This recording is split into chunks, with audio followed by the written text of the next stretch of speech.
Bueno, hemos leído en esta mañana el pasaje de Lucas donde nos dice cómo empezó el ministerio de Jesús. Él se presentó en la sinagoga de Nazaret, que era el pueblo donde él vivía, y allí pues le llamaron para leer la escritura y él le dieron el libro del profeta Isaías y leyó la profecía donde hablaba del ungido de Jehová. Dice que empieza diciendo: el Espíritu del Señor está sobre mí porque me ha ungido, ¿no? Y me ha enviado a predicar buenas nuevas a los pobres, a predicar libertad a los cautivos, vista a los ciegos, a los presos, apertura de la cárcel, una serie de bendiciones. Y el Señor termina diciendo, es decir, a predicar el año agradable del Señor. Entonces, en algunas traducciones dicen el año de gracia del Señor. Y en el profeta Isaías, concretamente, cuando miramos la misma lectura en el libro de Isaías, nos dice el año de la buena voluntad del Señor. Entonces, casi todos los comentaristas reconocen que esta expresión se está refiriendo, está haciendo referencia al Antiguo Testamento, a lo que en la ley de Moisés era el año del jubileo. No sé si habéis oído o tenéis conocimiento bien de lo que era esto del año del jubileo. Se celebraba una vez cada 50 años.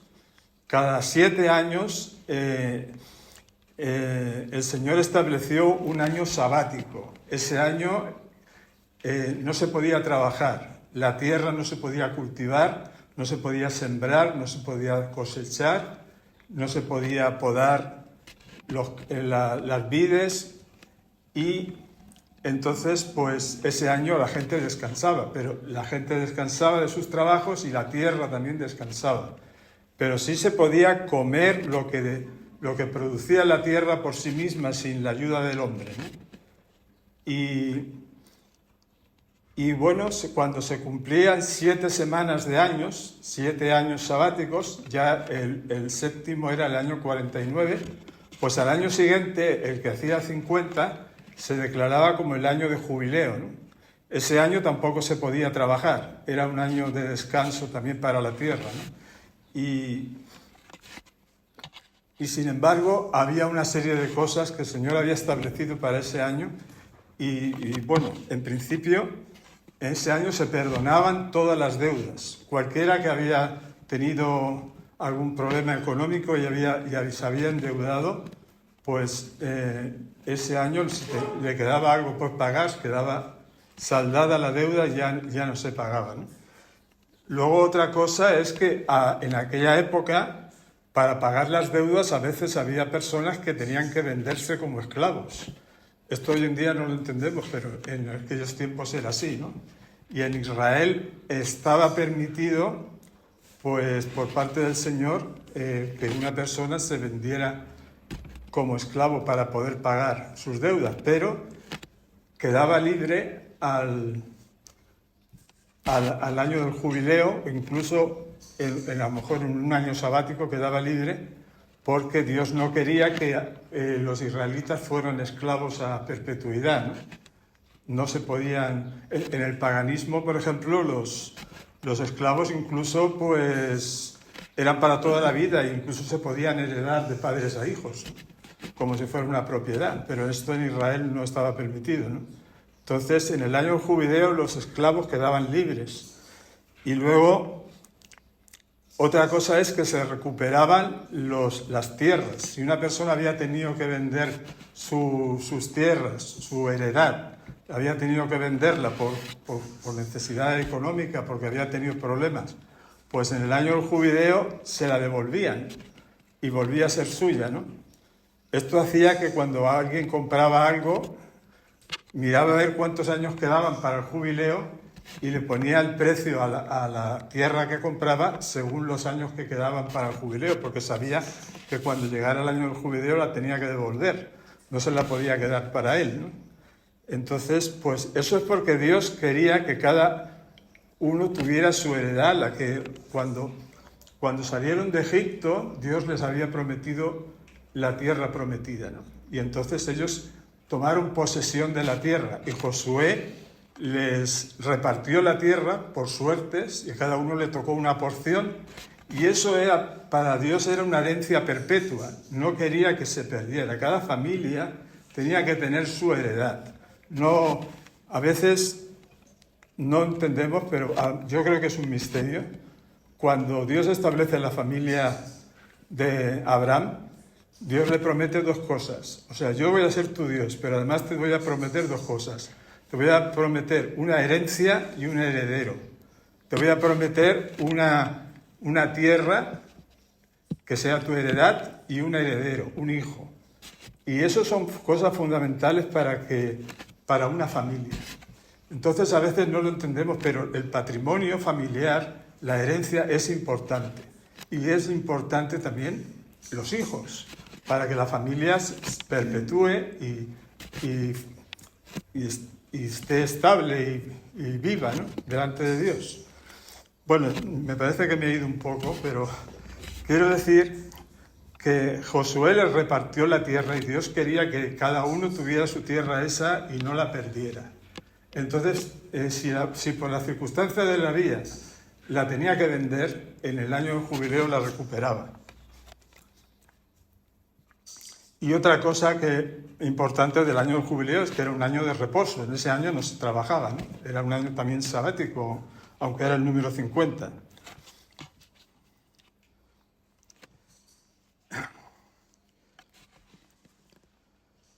Cuando el Señor empieza a predicar, Juan Bautista había sido encarcelado. Y entonces Juan Bautista tenía dudas de si realmente el Señor era el Mesías o había que esperar a otro, y manda mensajeros para que le preguntaran: ¿eres tú el que había de venir o esperaremos a otro? Y entonces el Señor le dice: mira, los ciegos ven, los cojos andan, los leprosos son limpiados y a los pobres es anunciado el Evangelio. Esta es la señal, la que había profetizado Isaías, la misma señal del jubileo, que la gente que tenía deudas, los presos salían de la cárcel, los esclavos eran liberados, las deudas quedaban pagadas, la gente que tenía cualquier tipo de problemas se redimía, ¿no? Y entonces Juan el Bautista con esta señal tenía que ver que era el Mesías, porque en él se cumplía la profecía, ¿no?, de Isaías. Entonces nosotros he dicho antes que algunas traducciones dicen que era el año de gracia. Era un año de gracia, yo diría de gracia especial, porque el año del jubileo es un año de gracia especial. Pero desde que vino Jesucristo, en toda la cristiandad, todos los años se consideran años de gracia.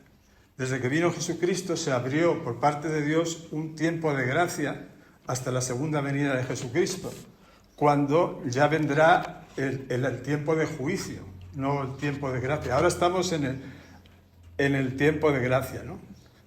Y entonces todos los años son el año de gracia del Señor, de la fecha que sea. Este año es el año de gracia del Señor de 2024.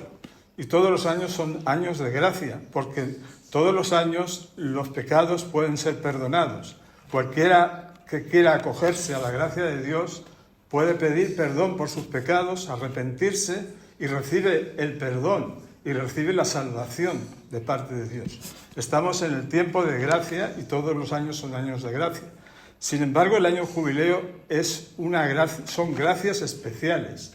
Son gracias, digamos, menores, pero especiales, porque la mayor gracia de todas es ser salvo y ser libre del infierno. Ahora, si una persona ciega recibe la vista, pues es una gracia muy especial y muy buena, ¿no? Pero no se puede comparar con la salvación eterna, ¿no?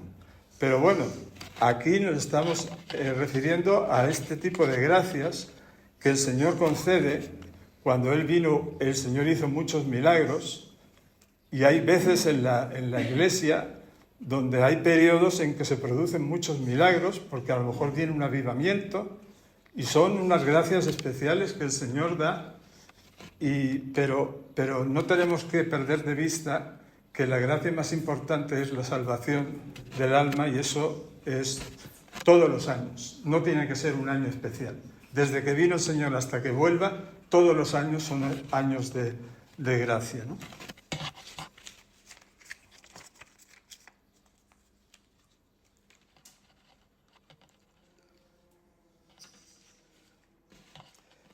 Entonces,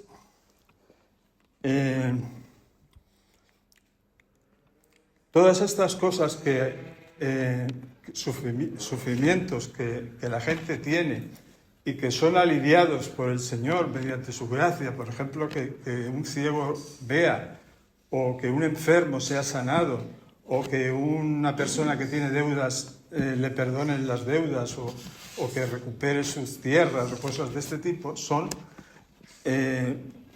unos sufrimientos que no tienen nada, o sea, no son en sí el pecado, sino son más bien consecuencias del pecado, ¿no? O sea, creo que hay que diferenciar lo que es el pecado, que trae como castigo la condenación eterna, el infierno, pero hay unas consecuencias que tiene el pecado que incluso aunque hayamos sido perdonados del pecado, no quiere decir esto que nos vayamos a librar de las consecuencias. Por ejemplo, David pecó con Betsabé, y el profeta Natán viene y le dice, le explica que había pecado, ¿no? Y entonces David se arrepintió de su pecado. Y entonces el profeta le dijo que Dios le había perdonado, que no moriría porque Dios le había perdonado, pero sin embargo el hijo que le iban a nacer iba a morir porque había dado lugar a que los enemigos de Dios blasfemaran su nombre. Es decir, David no se condenó porque se arrepintió, pero sin embargo tuvo que pagar su pecado. Tuvo consecuencias, su pecado tuvo consecuencias para él y para su familia. Entonces, muchas de estas cosas que están la gente sufriendo, o que nosotros sufrimos en la vida, por ejemplo, el que tiene deudas, por ejemplo, el que tiene una enfermedad, o el que tiene, no sé, el ciego que ha nacido ciego, todas estas cosas, o el cojo, todos son consecuencias del pecado, no son... La persona puede ser salva, sin embargo, tiene estas cosas, ¿no? Pero el Señor las puede redimir en una gracia especial, ¿no? Por ejemplo, en Hebreos, capítulo 12, nos habla de que el Señor al que ama disciplina y que corrige a todo el que recibe por hijo, ¿no? Entonces quiero decir que estas cosas a veces son disciplina de Dios, o las usa Dios como disciplina para corregirnos, ¿no? No sé si me estoy explicando bien, pero vamos a ver. Cuando leemos el profeta Isaías en el capítulo 53, donde nos habla de la cruz, nos dice que ahí Jesucristo en la cruz llevó nuestros pecados en la cruz. Él llevó nuestros pecados. Lo voy a leerlo aquí en el móvil porque parece que lo veo mejor, que no llevo gafas para leer. A ver si...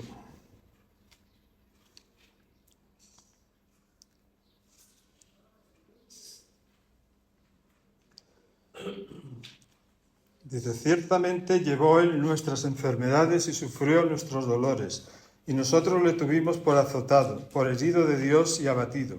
Mas él herido fue por nuestras rebeliones, molido por nuestros pecados. El castigo de nuestra paz fue sobre él, y por su llaga fuimos nosotros curados. Todos nosotros nos descarriamos como ovejas, cada cual se apartó por su camino, mas Jehová cargó en él el pecado de todos nosotros. Lo más importante de todos es que Jehová cargó en él el pecado de todos nosotros, y todos nosotros hemos sido libres del pecado al creer en Jesucristo, que él pagó por nosotros en la cruz, ¿no? Pero además de cargar con el pecado, él llevó nuestras enfermedades y sufrió nuestros dolores. Esto no es el pecado en sí, pero sí que son las consecuencias del pecado.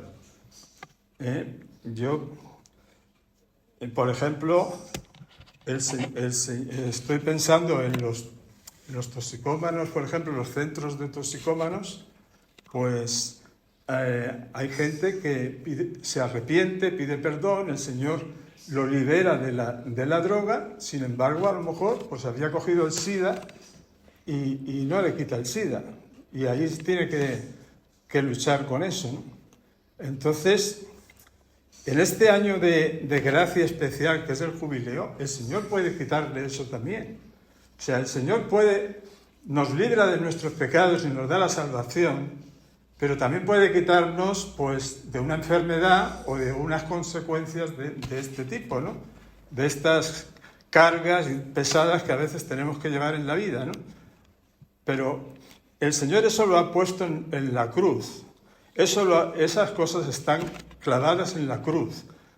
Lo que quiere decir que cuando estamos pasando por todo eso, que a lo mejor nos lo hemos ganado por los pecados que hemos cometido, Dios los está aprovechando y los está usando para nuestra santificación, porque la cruz es lo que mortifica la carne, la cruz es la que mata al hombre viejo. Y entonces todas esas cosas, esas enfermedades, esos sufrimientos, esos problemas económicos, eso está machacando nuestra carne y el hombre viejo lo está deshaciendo para que el hombre nuevo pueda resurgir, pueda resucitar, ¿no? Entonces, Dios usa todo eso, pero también en momentos especiales, por ejemplo en los avivamientos o en años como el año del jubileo, pues puede Dios quitar esas cargas, ¿no? Esas enfermedades o esos sufrimientos, ¿no? Por ejemplo, cuando oramos por un enfermo, muchas veces argumentamos, Señor, tú has llevado su enfermedad en la cruz, ¿no? Quítasela. O pedimos, por su llaga hemos sido sanados, y esperamos que Dios responda. Pero Dios puede responder afirmativamente o no. A Pablo le pidió 3 veces que le quitara el aguijón y le dijo, no te lo quito porque te conviene, porque eso sirve para tu santificación. Y entonces dice, bástate mi gracia, te voy a dar gracia para que tú lo puedas soportar y que pueda ser de bendición para ti esto, ¿no? Pero no te lo voy a quitar, ¿no? Y a veces la gente cuando ora por enfermedades y el Señor no concede la petición, dice, es que no tienes bastante fe. Pues hay que tener fe para recibir la gracia de Dios, eso está claro. Pero a veces no es suficiente, hay que contar también con la voluntad de Dios, porque el Señor puede decir, no te lo quito, bástate mi gracia. Y entonces, pues, es una bendición también, porque sea de una manera o sea de otra, la cruz es una bendición.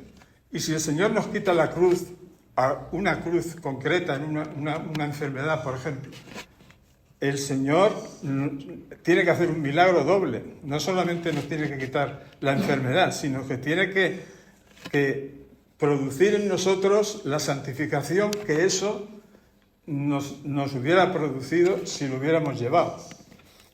Y entonces, por ejemplo, cuando pensamos en la venida del Señor, en el arrebatamiento, dice que no todos moriremos, pero todos seremos transformados. El Señor tiene que transformar nuestro cuerpo, ¿no?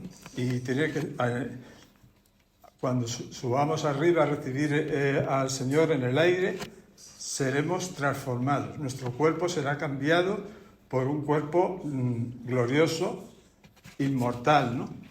Pero el Señor no puede cambiar nuestro cuerpo y dejar nuestra alma, digamos, o sea, que nuestro cuerpo sea perfecto y santo y nuestra alma que esté llena de pecado. Eso no puede ser. En un abrir y cerrar de ojos el Señor nos levantará y transformará nuestro cuerpo, pero lo que le falta a nuestra alma para terminar de santificarse también lo va a hacer en un abrir y cerrar de ojos. Entonces, el Señor cuando quita una enfermedad no solamente quita la enfermedad, sino quita lo que esa enfermedad hubiera producido de bendición en el alma, también lo hace en un abrir y cerrar de ojos, ¿no? Entonces, pues esto es lo que quiero decir, que a veces hay tiempos en que el Señor trae un año de gracia, trae un avivamiento, trae bendiciones y hace milagros, y otras veces que no los hace, pero tanto en un caso como en el otro, el Señor está bendiciéndonos. Dice el salmista en el Salmo 73 que se quedaba, que se quedaba asombrado de ver que los malignos, los malos, prosperaban y que les iba bien y que Dios no los castigaba. ¿Y qué pasa? Y también en Hebreos dice eso, que a los que no son hijos, pues a lo mejor Dios no los disciplina. Pero dice, al final vi yo el final de ellos. Claro, al final van a ir al infierno. Pero, sin embargo, si a los hijos sí que los disciplina, es para bendición. Dice, al presente la disciplina no parece causa de gozo, pero produce fruto abundante y provechoso para la vida eterna, ¿no? O sea, entonces, pues, quiero decir que tanto si el Señor nos hace un milagro en nuestra vida como si no lo hace, está bendiciéndonos y está obrando haciendo la obra de Dios en nosotros, porque Él tiene que transformarnos a su semejanza y llevarnos a la perfección, ¿no? Y de una manera o de la otra lo va a hacer. Y así que damos gracias a Dios en todas las circunstancias, ¿no?